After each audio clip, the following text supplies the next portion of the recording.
Hello दोस्तों, आप सभी को हमारे YouTube channel Noble study one पर मोस्ट वेलकम है दोस्तों। तो आज का वीडियो जो दोस्तों, आज का वीडियो आपका बायोलॉजी से है। और बायोलॉजी जो मैं चैप्टर वाइज आपको करवा रहा हूँ, यही आपका चैप्टर आज का चैप्टर देखिए। इससे पहले मैं करवा चुका हूँ मानव शरीर विज्ञान, वनस्पति विज्ञान, स्वास्थ्य एवं पोषण, उसके बाद कोशिका विज्ञान। आज का जो चैप्टर है, आज का चैप्टर है आपका पादप और अकारिकी और कारिकी। ये काफ़ी इंपॉर्टेंट चैप्टर है दोस्तों। और यहाँ से जो मैं 80 क्वेश्चन लिया हूँ, ठीक है दोस्तों। और जितने भी यहाँ पे टॉपिक देख रहे हैं बायोलॉजी पूरा कवर करवाऊंगा टॉपिक वाइज, क्योंकि देखिए दोस्तों, अगर आप चाहते हैं किसी भी टॉपिक से आपका एग्जाम में क्वेश्चन ना छूटे और आप उसको 100% श्योर करके आए, तो आपको टॉपिक वाइज क्वेश्चन करना पड़ेगा। किसका? टॉपिक वाइज आपको क्वेश्चन करना पड़ेगा, तभी जाके आपका एग्जाम क्लियर हो। क्योंकि आजकल के एग्जाम में एक टॉपिक से एक क्वेश्चन, दो क्वेश्चन या नहीं भी करते हैं। मैं ये आपको श्योरली बता रहा हूँ। चलते हैं, बढ़ते हैं वीडियो की ओर। तो दोस्तों, ये जो मैं बुक कवर करवा रहा हूँ आपको, लूसेंट बुक है दोस्तों। टोटल 80 प्रश्न है और आपका ये लूसेंट बुक का चैप्टर वाइज एक टॉपिक है। किसी भी प्रतियोगिता परीक्षा की तैयारी कर रहे हैं, जो आपका एसएससी सीजीएल है, यूपीएससी है, एनटीपीसी है, सीजीएल है, railway, group D, RPF, constable, SI, NDA, navy, FCI, GD, etc या कोई और गवर्नमेंट एग्जाम की तैयारी कर रहे हैं, तो आपके लिए काफ़ी ये आईएमपी यानी मोस्ट इंपॉर्टेंट वीडियो है। ठीक है दोस्तों, तो लेट नहीं करेंगे, चलेंगे पहला स्टार्ट करेंगे। पहला क्वेश्चन तो ये रहा आपका सामने। पहला क्वेश्चन काफ़ी महत्वपूर्ण क्वेश्चन है। ये पूछा गया कि घोंघे द्वारा परागकण कहलाता है, स्नेल कहा जाता है इंग्लिश में। ठीक है, इसके द्वारा परागकण क्या कहलाता है? तो इसके द्वारा जो परागकण है वो कहलाता है चेरेप्टोरोफिली। क्या कहलाता है? चेरेप्टोरोफिली कहलाता है घोंघे द्वारा परागकण, यानी कि ऑप्शन यहाँ पे ए सही हो जाएगा। ठीक है दोस्तों, चलिए आइए अगला क्वेश्चन पर। तो अगला क्वेश्चन ये रहा, काफ़ी इंपॉर्टेंट क्वेश्चन है। ठीक है, बहुत ही ये क्रीमी टाइप का क्वेश्चन एग्जाम में आ जाता है। निम्न में से एक पादप हार्मोन है? तो देखिए, जो पादप हार्मोन है इसमें कौन सा है? तो यहाँ पे जो साइटोकाइनिन है, साइटोकाइनिन, ये आपका पादप हार्मोन होता है। बाकी ये तीनों जो है इंसुलिन, थायरोक्सिन, एस्ट्रोजन, ये क्या होता है? ये मानव हार्मोन है या जीव जंतु हार्मोन। ठीक है, तो ऑप्शन यहाँ पे कौन सा सही हो जाएगा? डी सही हो जाएगा। ठीक है दोस्तों, बने रहिएगा वीडियो को, बहुत अच्छा वीडियो देख रहे हैं आप। चलिए, सुपर वीडियो है ये। तो यहाँ पे 3 नंबर का क्वेश्चन है। पूछा गया कि मूलांकुर यानी रेडिकल के अतिरिक्त पौधे के किस भाग में विकसित होने वाली जड़ें कहलाती है? मूलांकुर के अतिरिक्त पौधे के किसी भी भाग में विकसित होने वाले जड़ें कहलाती है, यानी मूलांकुर को छोड़ के। ठीक है, मूलांकुर को हम छोड़ देंगे, इसके बाद किसी भाग से अगर जड़ें निकलती है तो उसे क्या कहा जाता है? तो उसे कहा जाता है अपस्थानिक मूल। क्या कहलाता है? अपस्थानिक मूल कहलाता है। यानी इस क्वेश्चन का राइट आंसर यहाँ से डी ऑप्शन सही हो जाएगा। ठीक है दोस्तों, चलिए मेरे प्यारे दोस्तों, बने रहिए, वीडियो काफ़ी महत्वपूर्ण वीडियो है, अच्छे अच्छे क्वेश्चन है इसमें। ठीक है, यहाँ पे पूछा गया 4 नंबर में, ग्लाइकोलिसिस का अंतिम उत्पाद है। ये जो ग्लाइकोलिसिस है, इसका अंतिम उत्पाद क्या होता है? तो देखिए, ग्लाइकोलिसिस का अंतिम उत्पाद जो होता है पायरुविक अम्ल होता है। क्या होता है? पायरुविक अम्ल होता है। यानी इस क्वेश्चन का यहाँ से डी ऑप्शन सही है, ग्लाइकोलिसिस का अंतिम उत्पाद पायरुविक अम्ल। साथ मेरा दीजिए आप वीडियो में, आप वीडियो में बस बने रहिए। आपको मैं क्वेश्चन यूँ समझा देंगे दोस्तों कि आपको, या आप रिवाइज कर रहे हैं तो आपके लिए और अच्छा है, फर्स्ट बार देख रहे हैं दोस्तों तो भी अच्छा, क्योंकि याद करवा देंगे हम। ठीक है, बढ़िए अगला क्वेश्चन पर। तो अगला क्वेश्चन यहाँ पे पूछा गया है दोस्तों 5 नंबर में कि मूलांकुर से विकसित होने वाली जड़ें कहलाती है। यहाँ पे अब पूछा है मूलांकुर से विकसित होने वाली जड़ क्या कहलाती है? तो ये कहलाती है मूसला जड़ें। मूलांकुर से विकसित होने वाली जड़ क्या कहलाती है? मूसला जड़ें कहलाती है, जो कि मेन जड़ें होती है पौधे की। यानी डी ऑप्शन इस क्वेश्चन का राइट आंसर है। देखिए दोस्तों, आप किसी भी एग्जाम की तैयारी कर रहे हैं, आप चाहते हैं किसी भी सब्जेक्ट को टॉपिक वाइज कवर करने के लिए, तो हमारे चैनल को ज्वाइन कर लीजिए दोस्तों, और सब्सक्राइब करके बेल आइकन प्रेस करिए। बिल्कुल फ्री है सब्सक्राइब करना और बेल आइकन प्रेस करना। देखिए दोस्तों, और कर लेंगे तो आपका बेनिफिट ये है कि मैं यहाँ पे टॉपिक वाइज, जैसे मैंने प्राचीन जो भारत होता है, एनिशियंट हिस्ट्री जो होता है, उसको मैं 8 जो इम्पोर्टेंट टॉपिक था, जो कि काफ़ी इम्पोर्टेंट था, मैं कवर करवा चुका हूँ। यानी कि पूरे इतिहास इसमें आपका कवर हो गया है प्राचीन भारत का। चलिए अगला क्वेश्चन पर आते हैं। अगला क्वेश्चन ये आपका 6 नंबर का। यहाँ से पूछा गया है कि कोशिका के भीतर श्वसन केंद्र होता है। जो कोशिका के भीतर श्वसन केंद्र कहाँ पे होता है? तो कोशिका के भीतर श्वसन केंद्र होता है माइटोकॉन्ड्रिया में। किस में होता है? माइटोकॉन्ड्रिया में होता है। डी ऑप्शन यहाँ पे सही है। देखिए दोस्तों, वीडियो में बोर नहीं होना चाहिए, क्योंकि ये इंपॉर्टेंट क्वेश्चन है। अगर वीडियो आप स्किप किए तो समझ लीजिएगा आप यहाँ से 1-2 नंबर स्किप ही कर रहे हैं। चलिए अगला क्वेश्चन पर आ जाइए। अगला क्वेश्चन ये रहा आपका 7 नंबर का। यहाँ से पूछा गया कि श्वसन मूल मिलती है। श्वसन मूल किस पौधे में मिलती है, यहाँ पे 4 पौधे के ऑप्शन दे रखा है, तो जूसिया में मिलती है श्वसन मूल। किस में मिलती है? जूसिया में मिलती है श्वसन मूल, ठीक है, ए ऑप्शन यहाँ पे सही है। चलिए बढ़िएगा अगला क्वेश्चन पर। तो अगला क्वेश्चन ये रहा आपका 8 नंबर का। यहाँ से पूछा गया कि भूमि में अधिक गहराई पर बोए गए बीज प्रायः अंकुरित नहीं होते हैं। जैसे हम लोग भी बीज बोते हैं, कभी कभी कोई बीज क्या होता है, जुतनी कोड़ने की तरह बीज अंदर रह जाता है, ठीक है, और ये अंकुरित नहीं होता, ऐसा क्या कारण है? ठीक है, इन्हें वायु नहीं मिल पाती। क्या होता है? इन्हें वायु नहीं मिल पाती, यानी कि हवा नहीं मिल पाती है। सी ऑप्शन यहाँ पे सही है। चलिए बढ़िएगा अगला क्वेश्चन पर। तो यहाँ पे जो पूछा गया है 9 नंबर में मेरे प्यारे दोस्तों, डहेलिया की जड़ें होती है। देखिए जो क्वेश्चन का आंसर जानते हैं बेधड़क लगाया कीजिए कमेंट में, ठीक है। डहेलिया की जड़ें क्या होती है? तो डहेलिया की जो जड़ें होती है वो होती है आपका कंदिल तथा पुलकित। क्या होती है? कंदिल तथा पुलकित होती है डहेलिया की जड़ें। तो यहाँ से सी ऑप्शन इस क्वेश्चन का राइट आंसर होगा। आंसर भी साथ के साथ देखते जाइए और अपना जो कंसंट्रेट है इस वीडियो पे कीजिए। चलिए अगला क्वेश्चन ये रहा आपका। अगला क्वेश्चन ये था दोस्तों, पूछा गया है कि ऑक्सीशोषण का अंतिम उत्पाद है। यहाँ पे पूछा है ऑक्सीशोषण जो होता है उसका अंतिम उत्पाद क्या है? तो CO2 तथा जल जो है इसकी अंतिम उत्पाद है। क्या है ऑक्सीशोषण का अंतिम उत्पाद? तो CO2 और जो आपका जल होता है यानी कि H2O भी कह सकते हैं। अगर इस तरह से भी लिखा रहेगा तो यही ऑप्शन आपका सही हो जाएगा। चलिए बढ़िएगा अगला क्वेश्चन पर। तो अगला क्वेश्चन ये रहा आपका 11 नंबर का। यहाँ से जो पूछा जा रहा है प्यारे दोस्तों, बहुत प्यारा क्वेश्चन है। ऊपरी रोही मूल मिलती है। ऊपरी रोही मूल मिलती है किस में मिलती है? तो ये मिलती है आर्किडस में। किस में मिलती है ऊपरी रोही मूल? आर्किडस में। यानी इस क्वेश्चन का यहाँ से ए ऑप्शन यहाँ पे सही हो जाएगा। चलिए बढ़िए अगला क्वेश्चन पर। तो अगला क्वेश्चन ये रहा दोस्तों 12 नंबर का। यहाँ से पूछा गया है कि अनॉक्सीशोषण में अंतिम उत्पाद होता है। अनॉक्सीशोषण में अंतिम उत्पाद क्या होता है? तो अनॉक्सीशोषण में अंतिम उत्पाद जो होता है ये होता है एथाइल अल्कोहल। क्या होता है? अनॉक्सीशोषण में अंतिम उत्पाद होता है एथाइल अल्कोहल। साथ के साथ बने रहिए, आपका वीडियो में एक एक क्वेश्चन कंप्लीट हो जाएगा। चलिए बढ़िए अगला क्वेश्चन पर। अगला क्वेश्चन ये रहा 13 नंबर का। यहाँ से पूछा गया है कि न्यूमेटाफोर्स यानी शोषण मूल प्राय मिलती है, इसको ही इंग्लिश में कहते हैं न्यूमेटाफोर्स। शोषण मूल किस में होता है? तो शोषण मूल का जो पौधा होता है वो होता है मैनग्रोव पादप में। और मैनग्रोव वन जो भारत में कहाँ पे है? सुंदरवन में, बंगाल में। कहाँ पे है? सुंदरवन में, ठीक है, याद रखिएगा। चलिए बढ़िएगा अगला क्वेश्चन पर। तो अगला क्वेश्चन ये रहा आपका, और यहाँ से पूछा गया है कि फुल फॉर्म में, बायोलॉजी में एक आध फुल फॉर्म भी पूछ लिया जाता है। ATP का अभिप्राय क्या है? ATP का अभिप्राय क्या है? तो ATP का जो अभिप्राय यानी कि फुल फॉर्म होता है ये होता है एडिनोसिन ट्राइफॉस्फेट। क्या होता है? एडिनोसिन ट्राइफॉस्फेट इसका फुल फॉर्म होता है। काफ़ी महत्वपूर्ण क्वेश्चन है, आपको आंसर याद होने चाहिए क्योंकि ये एग्जाम में पूछा जा चुका है बहुतों बार, ठीक है। चलिए अगला क्वेश्चन पर आ जाइए। अगला क्वेश्चन ये रहा 15 नंबर का। यहाँ से पूछा गया है आर्किडस में विलोम जड़ें होती है। जो आर्किडस होता है उसमें विलोम जड़ें होती है। किस तरह का होती है? तो उसमें विलोम जड़ें जो होता है दोस्तों नमी अवशोषित करने के लिए होता है। क्या होता है? नमी अवशोषित करने के लिए यहाँ पे क्या होता है? आर्किडस में विलोम जड़ें होती है, ठीक है, याद रखिएगा। चलिए ये ऑप्शन सही है। चलिए बढ़िया अगला क्वेश्चन पर। तो अगला क्वेश्चन ये रहा मेरे प्यारे दोस्तों, काफ़ी महत्वपूर्ण क्वेश्चन है। क्वेश्चन एक तरह से आपका जो है कि कुल्फी है, पूछने वाला क्वेश्चन है। रात्रि में वृक्ष के नीचे सोने की सलाह दी जाती है, सोने की सलाह नहीं दी जाती। क्या नहीं दी जाती है? क्यों? तो देखिए आप सभी को पता होना चाहिए, कुल्फी टाइप का क्वेश्चन है, सभी को पता होना चाहिए इस क्वेश्चन का। तो ये रात्रि के समय क्या होता है? तो रात्रि के समय कार्बन डाइऑक्साइड छोड़ते हैं, यानी कि CO2 छोड़ते हैं। इसी कारण से जो है अगर वहाँ पे मानव रहेगा तो मानव ऑक्सीजन चाहिए और कार्बन डाइऑक्साइड ले लेगा, जिस कारण से उसका स्वास्थ्य की हानि भी हो सकती है, ठीक है। सी ऑप्शन यहाँ पे सही है। चलिए बढ़िया अगला क्वेश्चन पर। तो ये रहा मेरे प्यारे दोस्तों अगला क्वेश्चन 17 नंबर का। इसमें पूछा गया है कि निम्नलिखित में से कौन सा एक जड़ नहीं है? तो यहाँ पे एक जड़ नहीं है, तो यहाँ देखिए मूली जड़ है, आलू जड़ है, गाजर जड़ है, ठीक है। लेकिन यहाँ पे जो आपका एक मिनट, आलू जड़ नहीं है, आलू एक कंद है। क्या है ये? कंद है, ठीक है ना। शकरकंद इसमें जो है कि जड़ है, ठीक है। शकरकंद जड़ है, मूली जड़ है, गाजर जड़ है। तो ऑप्शन कौन सा सही हो जाएगा? सी ऑप्शन सही होगा। आलू जो है कंद होता है, ठीक है। तो यहाँ से सी ऑप्शन करेक्ट हो। चलिए बढ़िया अगला क्वेश्चन पर। तो अगला क्वेश्चन ये रहा प्यारे दोस्तों 18 नंबर का। यहाँ से पूछा गया है कि कार्बन डाइऑक्साइड गैस मुक्त होती है।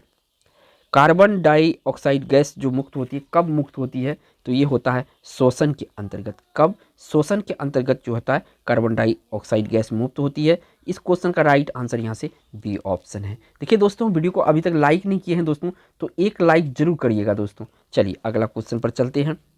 अगला क्वेश्चन पे यहाँ पे पूछा गया 19 नंबर में, अवस्थम मूल यानी स्टील रूट पाई जाती है। जो अवस्थम मूल है ये जड़ें किस में पाई जाती है, तो ये जड़ें गन्ने में पाई जाती है। किस में पाई जाती है? गन्ने में पाई जाती है, यानी डी ऑप्शन इस क्वेश्चन का राइट आंसर होगा। ठीक है प्यारे दोस्तों, बने रहिए।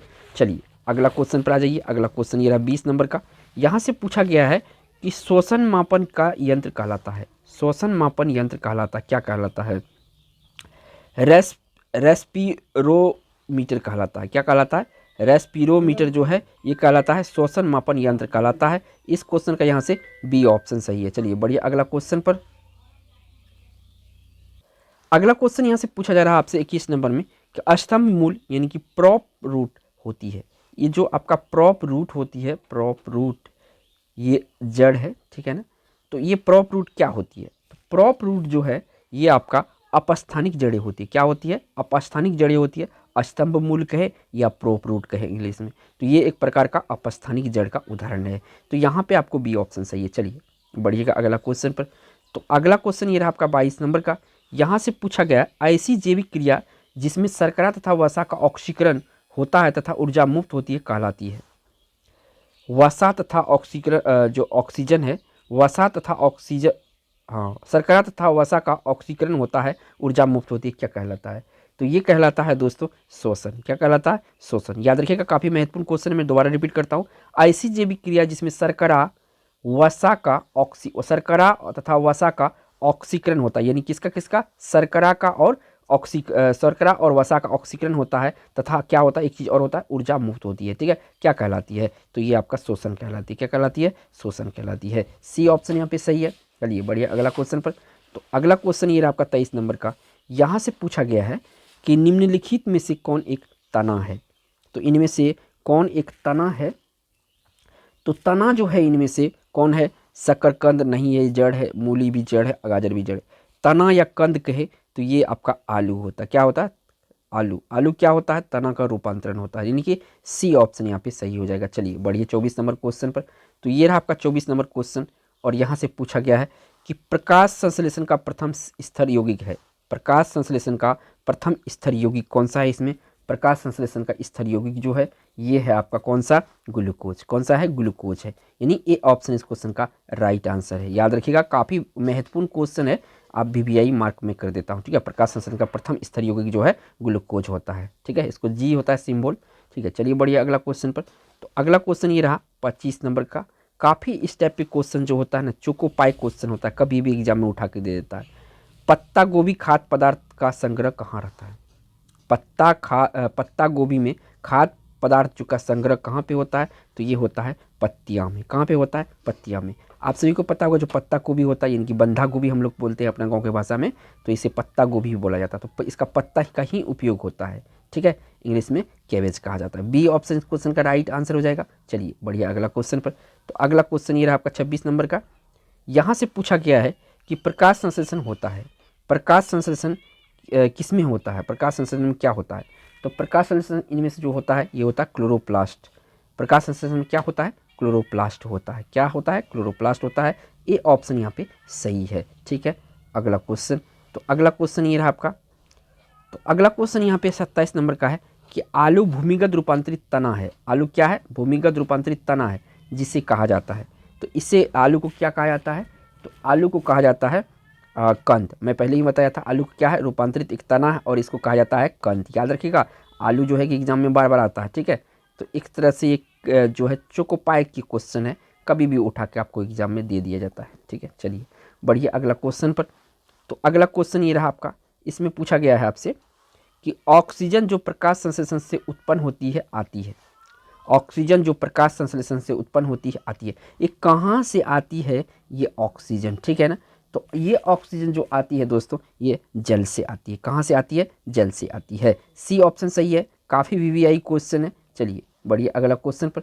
तो अगला क्वेश्चन ये रहा आपका 29 नंबर का। इसमें पूछा गया कि निम्नलिखित में से क्या तने का रूपांतरण नहीं है? इनमें से तने का रूपांतरण नहीं है। तो तने का रूपांतरण देखिए, अभी मैं बताया कि तने का रूपांतरण इनमें से कौन सा, आलू है, आलू का कंद है। प्याज का बल्ब, ये भी तने का रूपांतरण है। अरबी का धनकंद, ये भी तने का रूपांतरण है। जो शकरकंद का कंद है, ये क्या होता है, तने का रूपांतरण नहीं होता है। तो यहाँ से आपका ए ऑप्शन इस क्वेश्चन का राइट आंसर होगा। चलिए बढ़िया, अगला क्वेश्चन पर। तो अगला क्वेश्चन ये रहा 30 नंबर का। यहाँ से पूछा गया है कि प्रकाश संश्लेषण के समय निकलने वाली गैस का क्या नाम है। प्रकाश संश्लेषण के समय निकलने वाली गैस का क्या नाम है। तो प्रकाश संश्लेषण के साथ जो गैस निकलती है वो होता है कार्बन डाइऑक्साइड। कौन सा गैस होता है, कार्बन डाइऑक्साइड गैस जो है निकलती है प्रकाश संश्लेषण में। ठीक है, तो सी ऑप्शन सही है। और यहाँ पे जो इस्तेमाल निकलती, सॉरी 1 मिनट गलती हो गया दोस्तों, प्रकाश निकलने वाली गैस कौन सा, यहाँ पे मैं उल्टा कर दिया हूँ। तो प्रकाश से संश्लेषण से निकलने वाली गैस होता है ऑक्सीजन, और यहाँ पे जो लेती है गैस ये होता है कार्बन डाइऑक्साइड। लेती है कार्बन डाइऑक्साइड और छोड़ता है ऑक्सीजन, इतना तो याद रखना है। डी ऑप्शन इस क्वेश्चन का राइट आंसर है। चलिए बढ़िया, अगला क्वेश्चन। तो अगला क्वेश्चन ये रहा आपका 31 नंबर का। यहाँ से पूछा गया है कि निम्न में से कौन सा तना है, इनमें से तना कौन सा है। तो ऑप्शन को अगर ध्यान से देखेंगे तो गाजर तना नहीं है, शकरकंद नहीं है, सलजम नहीं है। ठीक है, जो अदरक है, अदरक ये एक प्रकार का तना का उदाहरण है। क्या, तना का उदाहरण है अदरक। ठीक है, डी ऑप्शन सही है। चलिए बढ़िया, अगला क्वेश्चन पर। तो अगला क्वेश्चन ये रहा आपका 32 नंबर का। यहाँ से पूछा गया कि प्रकाश संश्लेषण में हरे पौधे द्वारा कौन सी गैस छोड़ी जाती है। देखिए पूछ दिया, प्रकाश संश्लेषण में हरे पौधे द्वारा कौन सी गैस छोड़ी जाती है। तो ये छोड़ी जाती है ऑक्सीजन। देखिए इस तरह के सवाल को किस तरह से ढंग से उल्टा के पूछा है। ठीक है ना, आंसर वही होगा आपका ऑक्सीजन, यानी कि O2। चलिए बढ़ते हैं अगला क्वेश्चन पर। तो अगला क्वेश्चन ये रहा दोस्तों 33 नंबर का। यहाँ से पूछा गया प्याज के खाद्य भाग है, एकदम क्रिस्पी क्वेश्चन है ये। प्याज का जो खाद्य भाग होता है तना होता है। क्या होता है, तना होता है। ठीक है, चलिए ए ऑप्शन यहाँ पे सही है। चलिए अगला क्वेश्चन देखिए, अगला क्वेश्चन ये रहा 34 नंबर का। यहाँ से पूछा गया कि प्रकाश संश्लेषण में पौधे कौन सी गैस का अवचूषण करती है। प्रकाश संश्लेषण पौधे कौन सी गैस की अवचूषण करती है। तो कार्बन डाइऑक्साइड की अवचूषण करती है, जिसको CO2 कहते हैं एक फॉर्म में। ठीक है, चलिए अगला क्वेश्चन बताइएगा। अगला क्वेश्चन देखिएगा दोस्तों। तो अगला क्वेश्चन ये रहा आपका, 1 मिनट थोड़ा सा मैं इसको, अगला क्वेश्चन जो यहाँ से पूछा गया है दोस्तों 35 नंबर का, कि निम्नलिखित में से कौन सा रूपांतरित तना है। इनमें से रूपांतरित तना कौन सा है। तो देखिए 4 ऑप्शन दिया हुआ है। तो देखिए रूपांतरित तना जो है इसमें आपका आलू है। क्या है, आलू है। ये कंद कहा जाता है। ठीक है, कंद का ये रूपांतरित भाग होता है आलू। ठीक है ना, यहाँ पे आपका बी ऑप्शन यहाँ पे सही हो जाएगा। चलिए बढ़िया, अगला क्वेश्चन पर। तो अगला क्वेश्चन ये रहा आपका 36 नंबर का। यहाँ से पूछा गया है कि निम्नांकित ऊर्जा रूपांतरण में किसके द्वारा प्रकाश संश्लेषण की क्रिया संपादित होती है। निम्नांकित ऊर्जा रूपांतरण में किसके द्वारा प्रकाश संश्लेषण की क्रिया संपादित होती है। तो प्रकाश संश्लेषण की क्रिया जो संपादित होती है वो होती है आपका प्रकाश से रासायनिक ऊर्जा में। क्या होता है, प्रकाश संश्लेषण, यानी कि फोटोसिंथेसिस कहते हैं इंग्लिश में।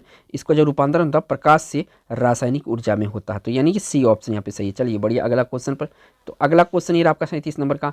यहाँ से पूछा गया है कि निम्न में से किसकी पत्ती में पर्णदल प्रायः न्यूनीकृत होता है। निम्न में किसकी पत्ती में पर्णदल प्रायः न्यूनीकृत होता है। तो ये होता है आपका शुष्कोद्भिद में। किसमें, शुष्कोद्भिद में। बी ऑप्शन इस क्वेश्चन का राइट आंसर। चलिए बढ़िया, अगला क्वेश्चन पर। अगला क्वेश्चन ये आपका 38 नंबर का। यहाँ से पूछा गया है कि प्रकाश संश्लेषण का अंतिम उत्पाद है। प्रकाश संश्लेषण का अंतिम उत्पाद इनमें से क्या है। देखिए काफ़ी कन्फ्यूजन टाइप का आंसर यहाँ पर ऑप्शन दिया हुआ है। तो सबसे अंतिम उत्पाद होता है कार्बोहाइड्रेट। क्या होता है, कार्बोहाइड्रेट जो है प्रकाश संश्लेषण का अंतिम उत्पाद होता है। ठीक है, सी ऑप्शन यहाँ पे सही है। चलिए बढ़िया, अगला क्वेश्चन पर। तो अगला क्वेश्चन ये रहा आपका 39 नंबर का। यहाँ से पूछा गया है कि कैक्टस में सूल किसका रूपांतरण है। स्पाइन इसको इंग्लिश में कहते हैं। तो कैक्टस में सूल जो है पत्ते का रूपांतरण है। किसका रूपांतरण है, पत्ते का रूपांतरण है। यानी ये ऑप्शन यहाँ पे सही है। कैक्टस में सूल क्या होता है, पत्ते का रूपांतरण होता है। चलिए दोस्तों बढ़िए, अगला क्वेश्चन पर। तो अगला क्वेश्चन ये रहा आपका 40 नंबर का। यहाँ पे पूछा है सर्वाधिक प्रकाश संश्लेषी क्रियाकलाप कहाँ चलता है। सर्वाधिक प्रकाश संश्लेषी क्रियाकलाप कहाँ चलता है। तो ये चलता है प्रकाश के नीले व लाल क्षेत्र में। किसमें, प्रकाश के नीले व लाल क्षेत्र में प्रकाश की क्रियात्मक संश्लेषी क्रियात्मक सर्वाधिक चलता है। कहाँ पे, नीला यानी ब्लू प्रकाश और रेड प्रकाश में। सी ऑप्शन इस क्वेश्चन का राइट आंसर हो जाएगा। चलिए बढ़िया, अगला क्वेश्चन पर। तो अगला क्वेश्चन ये रहा 41 नंबर का। यहाँ से पूछा गया है कि पुष्पों का अध्ययन कहलाता है। तो पुष्पों का अध्ययन क्या कहलाता है, एंथोलॉजी कहलाता है। क्या कहलाता है, एंथोलॉजी कहलाता है, और ये फूलों का अध्ययन या पुष्पों का अध्ययन कहे, ठीक है। सी ऑप्शन यहाँ पे सही है। चलिए बढ़िया, अगला क्वेश्चन पर। तो अगला क्वेश्चन ये रहा आपका 42 नंबर का। इसमें पूछा गया है प्यारे दोस्तों, क्लोरोफिल में कौन सा फॉरफिरिन होता है, यानी कि फॉरफिरिन जो होता है कौन सा होता है। तो क्लोरोफिल में जो फॉरफिरिन होता है ये होता है आपका मैग्नीशियम। क्या होता है? मैग्नीशियम होता है। क्या होता है? फॉरफिरिन, मैग्नीशियम। सी ऑप्शन सही है। चलिए बढ़िया, अगला क्वेश्चन पर। तो अगला क्वेश्चन ये रहा 43 नंबर का। यहाँ से पूछा गया है, वे पौधे जिनमें कभी पुष्प नहीं बनते हैं कहलाते हैं। ये पौधे जिनमें कभी पुष्प उगते ही नहीं हैं क्या कहलाते हैं? तो ये कहलाते हैं आपका क्रिप्टोगैम्स। क्या कहलाता है? क्रिप्टोगैम्स कहलाता है। ए ऑप्शन यहाँ पे सही है। चलिए बढ़िएगा, अगला क्वेश्चन 44 नंबर का आएगा। तो ये रहा आपके सामने 44 नंबर का क्वेश्चन, और शानदार क्वेश्चन है। पेड़ व पौधे खाना तैयार करने की प्रक्रिया कहलाती है। तो यहाँ पे देखिए इंग्लिश में लिखा है फोटोसिंथेसिस कहलाती है। क्या कहलाती है? फोटोसिंथेसिस कहलाती है पेड़ पौधे में खाना बनाने की प्रक्रिया, यानी कि यस, बी ऑप्शन इस क्वेश्चन का राइट आंसर। ये बढ़िया, 45 नंबर पर। अगला क्वेश्चन ये रहा 45 नंबर का। यहाँ पे पूछा गया है, पूर्ण पुष्प में पाया जाता है। पूर्ण पुष्प में क्या पाया जाता है? तो सभी चारों चक्र जो होता है पूर्ण पुष्प में पाया जाता है। ए ऑप्शन यहाँ पे सही है। चलिए बढ़िए, अगला क्वेश्चन पर। अगला क्वेश्चन 46 नंबर का है। यहाँ पे पूछा गया, प्रकाश संश्लेषण के लिए कौन सी गैस आवश्यक है? तो प्रकाश संश्लेषण के लिए कार्बन डाइऑक्साइड, यानी कि CO2 शॉर्ट में कहे तो ये आवश्यक है। तो यहाँ से सी ऑप्शन सही है। चलिए बढ़िए, अगला क्वेश्चन पर। अगला क्वेश्चन 47 नंबर का। यहाँ से पूछा गया है, पुष्प के जनन चक्र है। तो पुष्प के जनन चक्र इनमें से कौन सा है? तो पुष्प के जनन चक्र जो है पुमंग और जयांग है। कौन सा है? पुमंग और जयांग जो होता है पुष्प का जनन चक्र होता है, यानी कि सी ऑप्शन से। चलिए बढ़िया, अगला क्वेश्चन पर। अगला क्वेश्चन ये 48 नंबर का है। इसमें पूछा गया, प्रकाश संश्लेषण होता है। तो प्रकाश संश्लेषण केवल दिन में होता है। कहाँ पे होता है? केवल दिन में होता है। बी ऑप्शन यहाँ पे सही है। चलिए बढ़िया, अगला क्वेश्चन पर। तो अगला क्वेश्चन ये रहा आपका 49 नंबर का, और यहाँ काफ़ी महत्वपूर्ण क्वेश्चन है, थोड़ा अजीब टाइप का क्वेश्चन है। कुरिंजी पुष्प के 12 वर्ष में एक बार खिलने का क्या कारण है? जो कुरिंजी आपका पुष्प होता है, ये 12 साल में जो है कि कुरिंजी 12 साल में एक बार खिलता है, यानी एक बार ये निकलता है, ठीक है। तो इसका क्या कारण है? तो यहाँ पे जो इसका कारण है ये आपका फ्लोरिजन स्राव के कारण से ऐसा होता है। किसके कारण से होता है? फ्लोरिजन स्राव के कारण से होता है। बी ऑप्शन यहाँ पे सही है। चलिए बढ़िया, अगला क्वेश्चन पर। अगला क्वेश्चन ये रहा आपका 50 नंबर का। यहाँ से पूछा गया है कि हरे रंग का पदार्थ जो पौधों में प्रकाश संश्लेषण करता है वह निम्नलिखित में से कौन है? हरे रंग का पदार्थ जो पौधों में प्रकाश संश्लेषण करता है वह निम्नलिखित में से कौन है? तो ये है क्लोरोफिल। क्या होता है? ये आपका जो है क्लोरोफिल होता है। क्या होता है? क्लोरोफिल। हरे रंग का पदार्थ होता है, प्रकाश संश्लेषण में क्या होता है? ये प्रकाश संश्लेषण करता है वह निम्नलिखित में से कौन? हरे रंग का पदार्थ। तो ये रहा आपका सी ऑप्शन। चलिए बढ़िया, अगला क्वेश्चन पर। तो अगला क्वेश्चन ये रहा आपका 51 नंबर का। यहाँ से पूछा गया है कि संसार का सबसे छोटा पुष्प है। तो देखिए यहाँ पे जो आपका बुल्फिया है ये आपका सबसे छोटा पुष्प होता है संसार में, ठीक है। और रेफ्लेसिया जो है संसार में सबसे बड़ा पुष्प होता है, यानी फूल होता है, ठीक है। ये दोनों फूल है। तो सबसे छोटा कौन सा? बुल्फिया हो जाएगा, और सबसे बड़ा कौन हो जाएगा? रेफ्लेसिया। लेकिन यहाँ पे पूछा सबसे छोटा, तो बुल्फिया टिक करना, ठीक है। बी ऑप्शन सही है। चलिए बढ़िया, अगला क्वेश्चन पर। तो अगला क्वेश्चन ये रहा आपका 52 नंबर का। यहाँ पे पूछा गया है कि प्रकाश संश्लेषण की दर सबसे कम होती है। तो प्रकाश संश्लेषण की दर सबसे कम किस में होती है? तो सबसे कम जो होता है बैगनी रंग के प्रकाश में होता है। किस में होता है? बैगनी रंग के प्रकाश में प्रकाश संश्लेषण की दर सबसे कम होता है, यानी ए ऑप्शन यहाँ पे सही है। चलिए बढ़िया, अगला क्वेश्चन पर। तो अगला क्वेश्चन ये रहा आपका 53 नंबर का। यहाँ पे पूछा गया है कि फूल गोभी में पौधे का उपयोगी भाग कौन सा है? जैसे कि बंधा गोभी में या पत्ता गोभी में पत्ता होता है इसका उपयोगी भाग, तो इसी तरह से फूल गोभी में उपयोगी भाग होता है। तो फूल गोभी में जो है ताज़ा पुष्प समूह जो होता है ये उपयोगी भाग होता है फूल गोभी का। ए ऑप्शन सही है। चलिए बढ़िया, अगला क्वेश्चन पर। तो अगला क्वेश्चन ये रहा आपका 54 नंबर का। यहाँ से पूछा गया है कि प्रकाश संश्लेषण की दर सबसे अधिक होती है। सबसे कम तो बैगनी में होती है, सबसे अधिक किस में होती है? तो सबसे अधिक प्रकाश संश्लेषण की दर जो होती है वो आपका लाल रंग के प्रकाश में होती है। बैगनी में संश्लेषण दर सबसे कम होती है और लाल में सबसे ज़्यादा होती है, याद रखिएगा। चलिए बढ़िया, अगला क्वेश्चन पर। अगला क्वेश्चन ये रहा आपका 55 नंबर का। इसमें पूछा गया निम्नलिखित में से कौन सा विश्व का सबसे बड़ा पुष्प है? मैं अभी बताया हूँ, फटाक से आंसर कर लगा दिए होंगे। जो रेफ्लेसिया है ये संसार का सबसे बड़ा पुष्प है, यानी कि ए ऑप्शन सही है। चलिए बढ़िया, अगला क्वेश्चन पर। तो अगला क्वेश्चन ये रहा आपका 56 नंबर का। यहाँ से पूछा गया प्रकाश संश्लेषण की प्रक्रिया का प्रथम चरण होता है। प्रकाश संश्लेषण की प्रक्रिया का प्रथम चरण क्या होता है। ठीक है, प्रकाश संश्लेषण की प्रक्रिया का जो प्रथम चरण होता है वो आपका सूर्य के प्रकाश द्वारा क्लोरोफिल का उत्तेजन। क्या होता है, सूर्य के प्रकाश के द्वारा क्लोरोफिल उत्तेजना जो होता है ये प्रकाश संश्लेषण का सबसे पहला प्रथम चरण है। कौन सा चरण है, प्रथम चरण है। ठीक है, ए ऑप्शन यहाँ पे डी ऑप्शन यहाँ पे सही है। चलिए बढ़िया, अगला क्वेश्चन पर। तो अगला क्वेश्चन ये रहा आपका 57 नंबर का। यहाँ से पूछा गया है जीवन चक्र की दृष्टि से पौधे का सबसे महत्वपूर्ण अंग है। तो जीवन चक्र की दृष्टि से पौधे का सबसे महत्वपूर्ण अंग दोस्तों फूल होता है। क्या होता है, फूल होता है। तो यहाँ पे पुष्प जो ऑप्शन में है ये सही हो जाएगा। ठीक है, चलिए बढ़िया, अगला क्वेश्चन पर। तो अगला क्वेश्चन ये रहा आपका 58 नंबर का। यहाँ से पूछा गया है कि प्रकाश संश्लेषण की क्रिया में क्या बाहर निकलता है। तो प्रकाश संश्लेषण की क्रिया में यहाँ पे क्या बाहर निकलता है, तो ये निकलता है कार्बन डाइऑक्साइड। क्या निकलता है, कार्बन डाइऑक्साइड निकलता है। 58 का जो राइट आंसर है यहाँ पे ए ऑप्शन सही है, कार्बन डाइऑक्साइड प्रकाश संश्लेषण में बाहर निकलता है। चलिए बढ़ेगा अगला क्वेश्चन पर। अगला क्वेश्चन आपका 59 नंबर का है। यहाँ से पूछा है पराग कोष में वर्तिक्राग तक पराग का स्थानांतरण कहलाता है।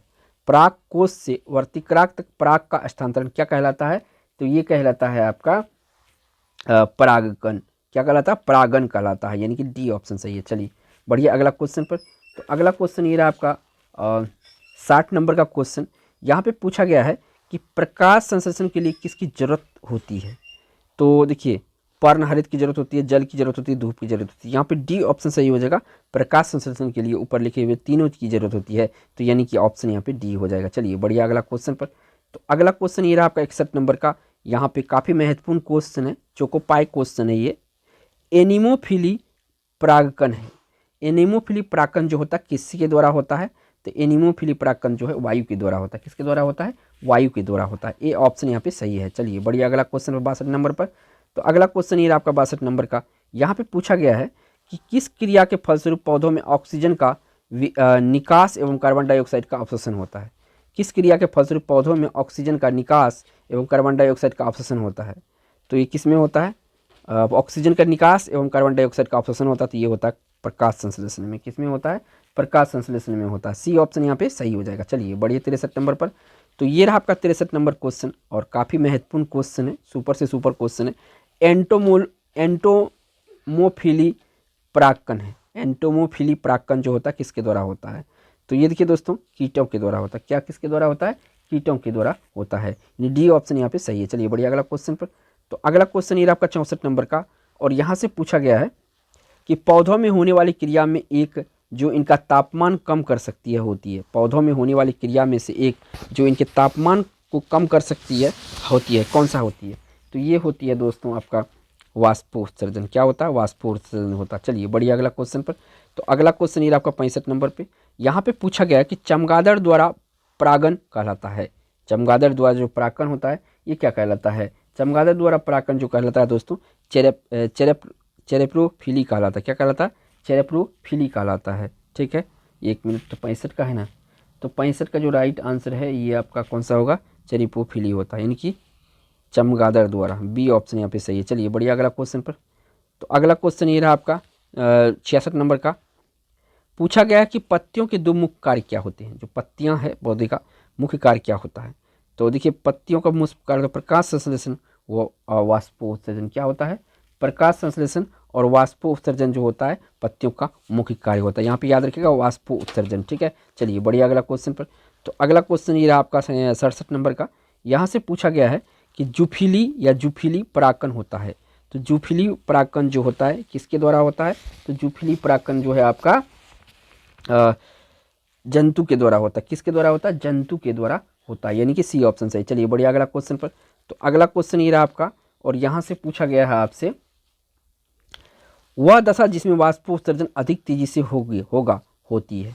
वह दशा जो वाष्पोत्सर्जन जिसमें अधिक होती है वो होती है, क्या होती है, तो वो होती है आपका निम्न नमी व ऊंचा तापमान। क्या होता है, निम्न नमी व ऊंचा तापमान होता है, यानी कि डी ऑप्शन सही है। चलिए बढ़िया, अगला क्वेश्चन पर।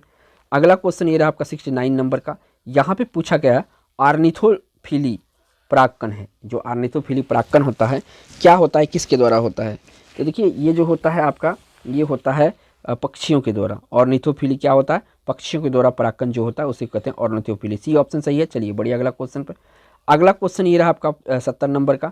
यहाँ से पूछा गया है कि पौधे में वाष्पोत्सर्जन की क्रिया होती है। जो पौधा होता है उसमें वाष्पोत्सर्जन की क्रिया होती है। तो पौधे में वाष्पोत्सर्जन की क्रिया आपका पूरा पौधा में होता है। किस में होता है? पूरा पौधा में वाष्पोत्सर्जन क्रिया। ठीक है, तो इस क्वेश्चन का यहाँ से राइट आंसर जो होगा आपका बी ऑप्शन सही है। चलिए बढ़िया अगला क्वेश्चन पर।